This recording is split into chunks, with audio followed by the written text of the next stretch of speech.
Once again, you're invited to look forward to a new preview video. Our topic today will please many since it is about the long-awaited John Wick Chapter 4. In order for you to be well prepared for the release, we will briefly recap the story so far and speculate on what might happen in the new movie. Further, we will introduce you to the cast and tell you when shooting will begin. So dear fans of sophisticated action, have fun with our newest episode. Since 2014, the John Wick series has been captivating action fans around the globe and continues to outdo itself in its kill score. In the first film alone, a total of 77 adversaries had to pay with their lives, but how did the carnage actually start? After losing his beloved wife Helen to a terminal disease, she bequeaths a cute little beagle to her widower as a last gift, so to speak.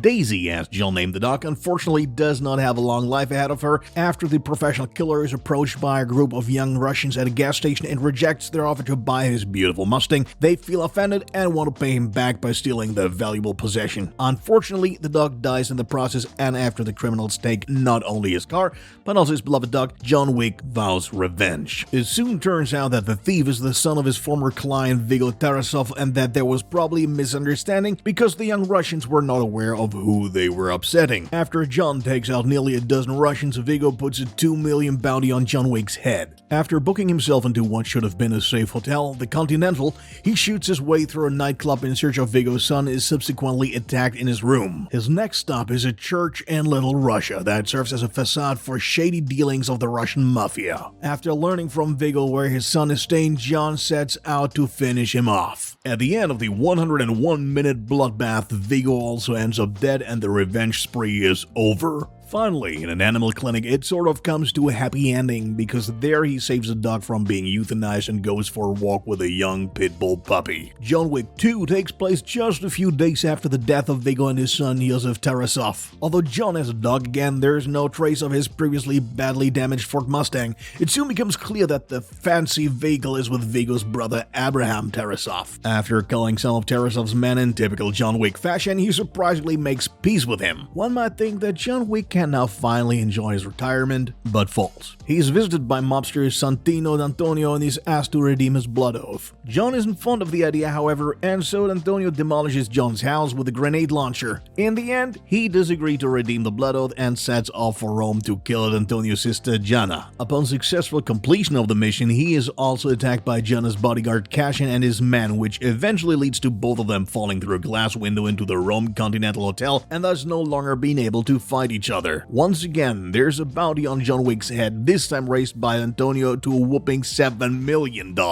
With the help of the Bowery King, John is treated and given a weapon and the exact location of Santino D'Antonio. After a tense battle between John and Santino, which again ends in the Continental, John forbiddenly shoots the antagonist right on the spot. As a result, the Mafia increases the bounty to $40 million, causing John to lose his privileges and access to the underworld's resources. John Wick 3 also ties in directly with the second part and initially shows John on his escape through New York City. While he negotiates safe passage to Casablanca with the director of the Tchaikovsky Theater, the high table educator investigates the circumstances of D'Antonio's death. In Morocco, he reunites with his old companion Sophia and begs her, at first in vain, for help. Once he insists that she redeems her blood oath, she takes him to a Barada, who tells John to wander in the desert until he can no longer walk. Only then, he says, will the elder of the high table talk to John. John eventually finds himself collapsing from exhaustion in the desert, and indeed, he is found there by the eldest man and brought to the elder. The elder demands Winston's death, thus John makes his way back to the New York Continental. After a consequential dialogue, the educator of the high table declares the Continental a secularized place, which is why Winston and John are now outlawed within the building. After Winston betrays him, John is shot and falls from the roof of the hotel. John, who is severely injured, escapes back to the Bowery King, who is also not well disposed towards the high table after being mutilated, and all this is just due to a Russian gangster who had the idea to murder John Wick's dog. So much for the synopsis of the story so far, but what is actually planned for part 4?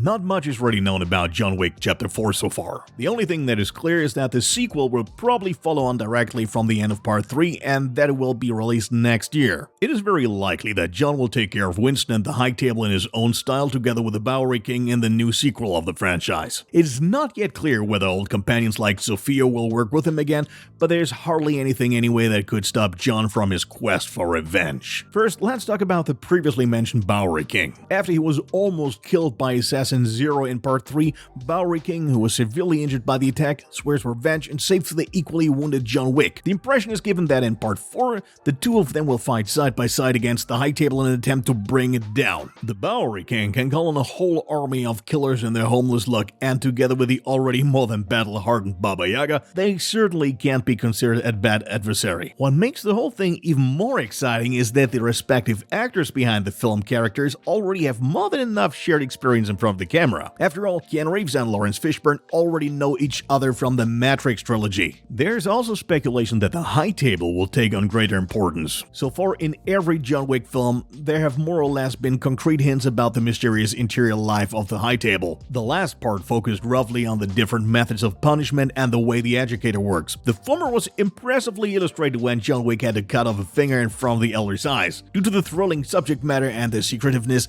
we definitely speculate on deeper insights into the functioning of the High Table and hope that we will also get to see a few new officials with a correspondingly new cast. The third and last thing we predict is that the ballerinas, who were discussed in more detail at the beginning of John Wick 3, will be brought more into focus. The organization with its ruthless leader definitely offers more than enough material for some action-packed appearances in Part 4. Particularly due to the fact that John Wick has a serious past with the ballerinas, we believe that more attention will be paid to them in the future. What makes us even more optimistic is that a spin-off about the ballerinas is in the planning stage, so we'll be hearing more about the professional killer squad in the future anyhow. Therefore, it would almost be a good idea to do a little advertising for the spin-off in John Wick 4. It goes without saying that Keanu Reeves will be back in front of the camera in Part 4. Along with him, we can look forward to Lawrence Fishburne, Ian McShane, Lance Reddick, and Halle Berry again. Whether the educator and the elder will likewise return is not yet clear at the moment. Behind the camera, Chad Stahelski is once again directing, while colleague Shay Haddon is writing the script for the new spin-off. A successful mixture could already be seen in Part 3. The proven duo should also not be lacking in ideas, as Stahelski already revealed that the action scenes are going to be novel, shocking, funny, and unique. However, there is one change from the previous parts, as Derek Kolstad, one of the John Wick creators, will no longer be part of the franchise.